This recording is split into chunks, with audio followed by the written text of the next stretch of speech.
Parents, have you been following my ORTON Gillingham in a Nutshell series? Today we're talking about another syllable type. Stick around, I've got more to share with you today in my Part 8 Vowel Team Syllable Types. Hi, I'm Rebecca and welcome to the Parent Teacher Bridge, where you can find the ideas and solutions you need to empower you to be your child's most influential teacher. Today, I'm continuing that ORTON Gillingham in a Nutshell series. So if you watch these, you are equipped to teach your own child to read. Yes, even if they have dyslexia. Along the way, though, if you have questions, comments, or suggestions, please make sure to type those out down below. Check out my description for helpful links as we go along. So click like and subscribe, and let's begin. Let's quickly review what syllable types we've already covered. We've covered the closed syllable type. We've covered the open syllable type, the magic E syllable type, the bossy R syllable type, and the consonant LE syllable type. Today we're going to do vowel teams. This is probably one of the hardest because some vowel teams can make different vowel sounds at different times. In other words, your child is going to have to learn to memorize these. And with that, you can use any strategy that you would use for memorizing other things. It might be a game online. It could be flashcards. It could be something pictorial. And of course, memorizing requires repetition daily. The vowel team syllable type, that is the one that most children do not really have mastered all the way when they come to me for tutoring.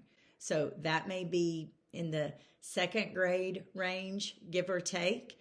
And if they're really struggling in reading, they could be an older child, but they're still down in that reading level because they have not mastered all of the vowel teams and the sounds that they make. Now, here's an example of what I've been talking about. Let's say you take EA. Most of the time, it's going to make the long E sound, like meat. Like you eat meat with your supper, okay? But sometimes it can make another sound, as in this word. Is this the word heed because that's meat? No, this is the word head. And there are other exceptions too, other sounds that it can make. Look at this word. It's not greet, it's great. So that's what I think is one of the most tricky things about the vowel teams is that some of them can make different sounds. Now, I do have a resource that might help you with some of the most common vowel teams that your child will see as they are reading. And it's called my Reading Handy Helper.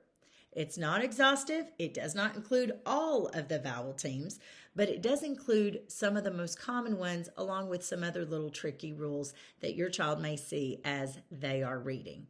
Another thing to keep in mind is that vowel teams may have some consonants mixed in with them. So let's look at this word or this vowel team. A-W. Most of the time it says aw as in paw, as in John, but W is definitely a consonant. However, we would call that our vowel team, even though W is not a vowel.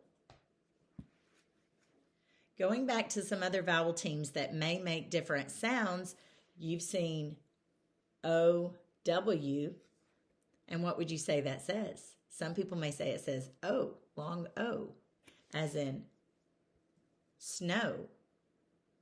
But if I take off that S, that's not the word no. It's the word now. So again, you need to check out my Reading Handy Helper. That is in the link down below in the description. You can purchase a digital download, print it out today. It's best if it's in color, but if not, it's just fine. I've used this with all three of my kids as they are slowly over time memorizing the different vowel teams. If flashcards is the way you like to do it, you can cut this up and take a glue stick and glue those pieces of paper on index cards and quiz your child. You can probably find some YouTube videos where they have the vowel teams and they go through them. You could purchase a reading program online and they would go through those. You can even find lists of vowel teams and example words. Okay, I keep meaning to revise this, but for now this will be just fine. It's been super effective with kids that I have tutored and my own children. So let's look at the reading handy helper. It's laminated, so there may be an occasional glare. Here we go. So as you can look inside the different ovals, those ovals would have the same sound. For example, let's go back up to the EA. Now, on the EA, I did not include the sound that it would make in the word great or the sound that it would make in the word head, okay? But I included one of its most common sounds, which is the long E, which is what the Y will sound like in the word bunny and the double E's in the word tree. So I made it pictorial, okay? I even included some bossy R's down here, and of course the 3 bossy R's that make the same sound. But most of this on the page are different vowel teams. It's not all the vowel teams. There are more, but these are some of the most common ones that your kids are going to come up and see when they are reading. And so we have this piece of paper out when they're reading a book and they come to a word they don't know. And I will say, do you see a vowel team? Okay. And then they find it over here. I might point it out. And they look at the picture, and that's the clue to their anchor word. And they can remember what that sound, those letters, the sound the letters make. And then they can sound out the word. And then down at the bottom, I have a couple of random helps that will remind them of the magic E and some examples. And we've not gone over these yet in this series, but I do mention how the letter C and the letter G can be soft and they can make some other sounds depending on what letter comes after them. And then some other things that are memorized. Sometimes Orton-Gillingham programs will call these glued sounds or welded sounds, but you usually memorize them with an anchor word. Ing as in ring would be one, and ank as in bank would be another, just for an example. I'll do a video on that later. But be sure you check out this reading handy helper where you can memorize most of the vowel teams. I also play I Spy with this, okay? You could say, I spy ooh as in moon, ooh as in moon. And then they have to find the moon picture, and they have to say, oh, oh, says ooh as in moon. But I might say, I spy another sound for oh, oh. And then they would have to find this one. Oh, oh can say as in book or look. If you have a child that likes to draw or likes to play school, they can draw these out. You could play Pictionary game with them.